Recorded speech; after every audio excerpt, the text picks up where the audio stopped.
FIR के इन्हीं पन्नों में जो बात दर्ज है उसे अब आप ध्यान से सुनिएगा।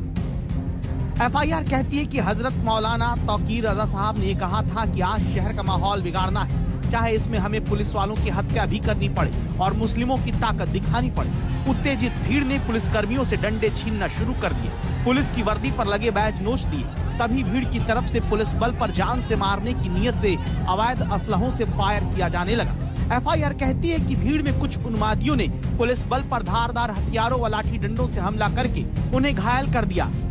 क्या हथियार भी मिले इन लोगों के पास से जो जी। किस तरीके की फायरिंग, किस तरीके के हथियार? कंट्री मेड वेपन अभी तक प्राप्त हुए हैं, जो हमें प्राप्त हुए हैं, और इसके अलावा जो खोखे प्राप्त हुए हैं वो सारे फोरेंसिक एफएसएल में हम लोग भेज रहे हैं और उसकी हम लोग एफएसएल भेज के मिलान करा रहे हैं कि एक ही वेपन से सारे चले हैं या अलग अलग वेपन से चले हैं और गोली चलाकर लोग वेपन लेके मौके से भागे हैं। पहले ये बात हो चुकी थी कि किसी को उस दिन किसी भी तरह का कोई विवाद खड़ा नहीं किया जाएगा। सारी बातें होने के बाद उस दिन सुबह एक वीडियो सोशल मीडिया पर डाला जाता है, जिस तरह से वहाँ पर पहले से बैनर, बॉटल, पत्थर, इतनी भारी संख्या में वेपन, ये सारी चीजें आती हैं। इससे बहुत क्लियर हो गया कि एक साजिश थी, पहले से तय कार्यक्रम था जिसके लिए ये सारी चीजें की जा रही थी और इसके बहुत सारे वीडियो और फोटो भी हम लोग को मिले हैं, जिसके आधार पर हम लोग कार्रवाई सुनिश्चित कर रहे हैं। पुलिस वीडियो फुटेजेस के आधार पर उन लोगों की भी शिनाख्त कर रही है जो इस पत्थरबाजी में शामिल थे।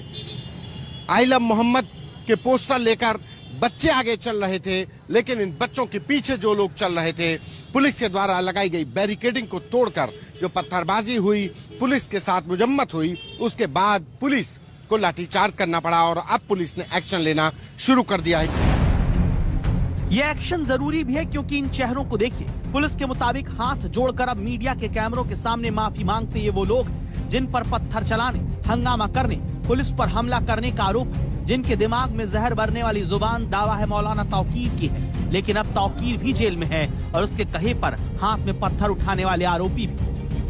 बरेली पुलिस ने 15 आरोपियों को गिरफ्तार किया है और गिरफ्तार करने के बाद इनके अफसोस से सिर झुके हैं, हाथ जोड़े खड़े हैं और किसी के हाथ में आंसू हैं, कोई माफी मांग रहा है, कोई कह रहा है कि देखिए किस तरीके से हाथ में आंसू, माफी मांगे जा रहे हैं। अफसोस नाक के चेहरे हैं। अफसोस है आपका? अफसोस हो रहा है? अब दोबारा करेंगे? बिल्कुल नहीं। कभी करेंगे? बिल्कुल नहीं। किसके कहने पर किया था पथराव में? आप देखिए। नहीं, हमने पथराव नहीं किया। पथराव हमने तो देखिए ये दोबारा करेंगे? नहीं। क्या नाम है? ये दुहाई मांग रहे हैं कि अब दोबारा नहीं करेंगे। पत्थरबाजी की जो घटना हुई शुक्रवार को, उसके बाद गिरफ्तार किए गए सभी 15 आरोपी अब पुलिस की गिरफ्त में हैं।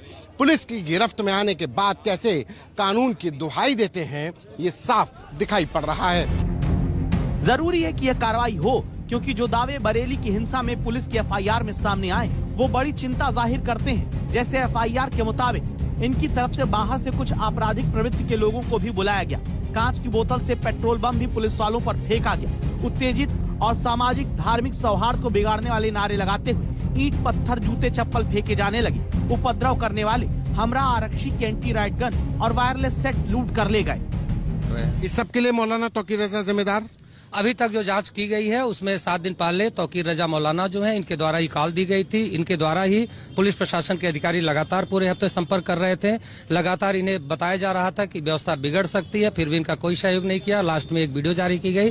प्रारंभिक तौर पर इनके खिलाफ साक्ष्य प्राप्त हुए हैं, उस साक्ष्य के आधार पर इनको गिरफ्तार किया गया है और ये न्यायिक अभिरक्षा में जेल भेजे गए हैं। इस वक्त मौलाना तौकीर रजा को फर्रुखाबाद की फतेहगढ़ सेंट्रल जेल में बंद किया गया है। लेकिन खबरदार करता सवाल है कि क्या कई बार पहले भी तनाव फैलाने, माहौल बिगाड़ने के आरोप में बचते आ रहे तौकीर का इस बार मुकम्मल इलाज हो पाएगा? अरविंद ओझा के साथ संतोष शर्मा, बरेली आज तक।